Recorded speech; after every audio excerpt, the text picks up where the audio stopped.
नमस्कार बंधुरा सम्पास भ্যারাইটি ব্লগে আপনাদের সবাইকে স্বাগত। তাহলে চলুন আজ ভিডিওটি এখান থেকেই শুরু করছি। আর আজ আমি একটি রেসিপি আপনাদের সামনে তুলে ধরব। এটা প্রথমে আমি একবার বানিয়েছিলাম, বানিয়ে খেয়ে ট্রাই করে দেখেছিলাম টেস্ট হবে কি না। টেস্ট হয়েছিল আর খেতে খুবই ভালো হয়েছিল। তাই এবার আবার আপনাদের সামনে সেম রেসিপি তুলে ধরব। তাহলে চলুন দেখতে থাকুন। আমি কড়াই বসিয়ে দিয়েছি। আমি কড়াইয়ে 1 চামচ ঘি দিয়ে দিলাম প্রথমে। আর সাদা তেলেও করা যায়, ঘি দিয়ে করলে টেস্টটা বেশি বাড়ে, তাই আমি ঘি দিয়ে করছি। আমি এখানে নিয়ে নিয়েছি 1 বাটি মাখনা। আজ এটারই রেসিপি হবে। তাহলে চলুন প্রথমে আমি এটা একটু ভেজে নিই। এবার আমি ঘিয়ের উপর মাখনাটা দিয়ে দেব। এবার এটা হালকা আঁচে ফ্রাই করে নেব। কিছুগুলোর মধ্যে খোসা আছে, এটার উপর যেরকম খোসা আছে, এই যে খোসাটা উঠে গেল।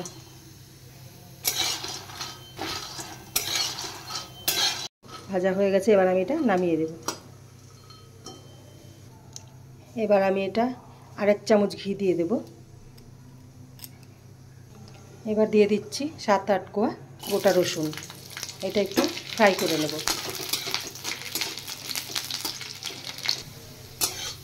এবার আমি আঁচটা বাড়িয়ে দিয়েছি। রসুনটা ফ্রাই হয়ে গেছে। এবার আমি দেব 2 বড় সাইজের পেঁয়াজ কুচিয়ে নিয়েছি। আমি পেঁয়াজটা দিয়ে দিলাম। এবার পেঁয়াজটা একটু আমি লাল করে ফ্রাই করে নেব।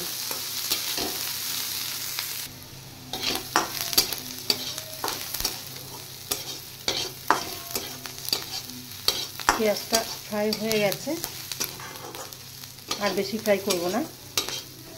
এবার দেব একটা টমেটো। এবার টমেটোটা দিয়ে দিলাম। এবার টমেটোটা দিয়ে আর একটু ফ্রাই করে নেব। এবার গোটা 4টে কাঁচা লঙ্কা দিয়ে দিচ্ছি। এটার সাথে ফ্রাই করে দেব।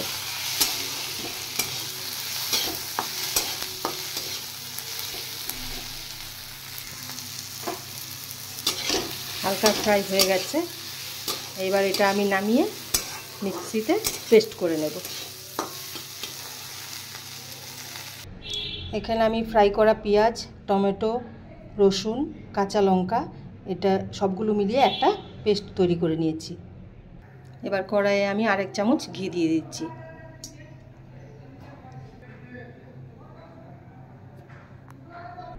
এবার আমি দিয়ে দেব 2 গোটা এলাচ আর 2 দারচিনি।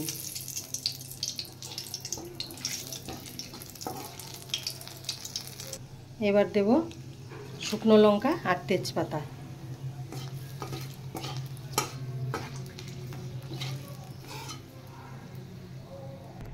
এবার দেব সামান্য গোটা জিরে।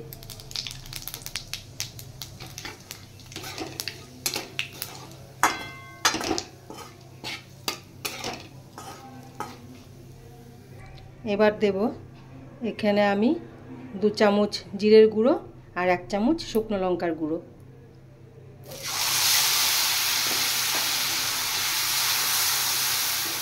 এবার এই জিরের গুঁড়োটা আর শুকনো লঙ্কার গুঁড়োটা একটু ভেজে নিই। এবার দিয়ে দেব পেস্ট করে রাখা পেঁয়াজ, টমেটো আর কাঁচা লঙ্কা, রসুন। এবার এটা আমি একসাথে ফ্রাই করে নেব। টমেটো পেঁয়াজ এগুলো তো ফ্রাই করাই ছিল। এবার আমি হালকা নেড়ে চেড়ে এবার আমি দেব সামান্য নুন আর হলুদ।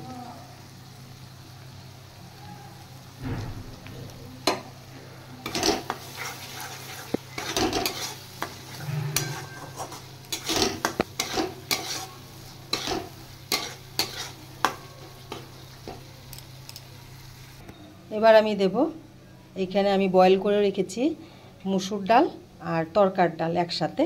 এবার আমি এটা কড়াইয়ে মশলার উপর দিয়ে দেব।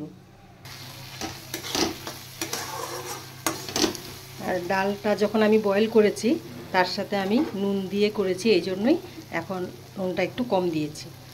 এবার আমি দিয়ে দিচ্ছি বয়েল করে রাখা ডাল। মসুর ডাল আর তরকার ডাল একসাথে করেছি, তাহলে টেস্টটা বাড়বে।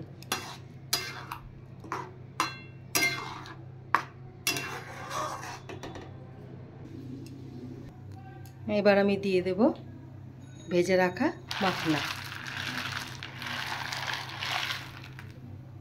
কি সুন্দর লাগছে দেখতে।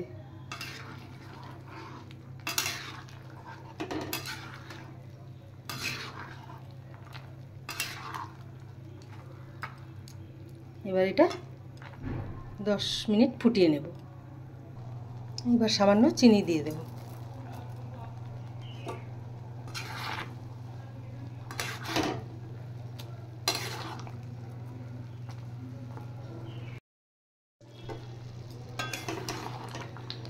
এটা ডালটা হয়ে গেছে, মাখনা দিয়ে তড়কা আর মসুর ডাল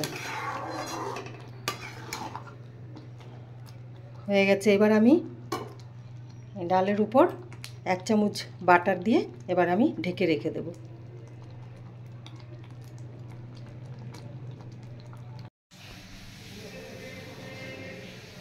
তাহলে বন্ধুরা, আমার আজকের রেসিপি আপনারা দেখলেন। তরকার ডাল আর মসুর ডাল দিয়ে আমি মাখনা দিয়ে বানিয়েছি। আর অ্যাকচুয়ালি এই রেসিপিটা প্রথম যেদিন বানাই আমার মেয়ের মানে সাথে বানিয়েছি, যে আমার মেয়ে বলেছিল যে মা তুমি এইভাবে মাখনা বানিয়ে দেখো। এবার ওর বাবা মাখনার প্যাকেট নিয়ে এসছে, এবার কিভাবে বানিয়ে খাবো বুঝতে পারছিলাম না।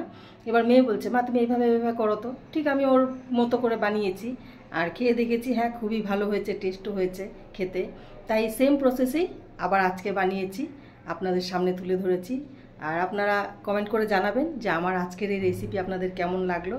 আর যদি ভালো লেগে থাকে অবশ্যই লাইক, শেয়ার আর সাবস্ক্রাইব করবেন। তাহলে ভিডিও আমি এখানে শেষ করছি, দেখা হচ্ছে নেক্সট ভিডিওতে। টাটা।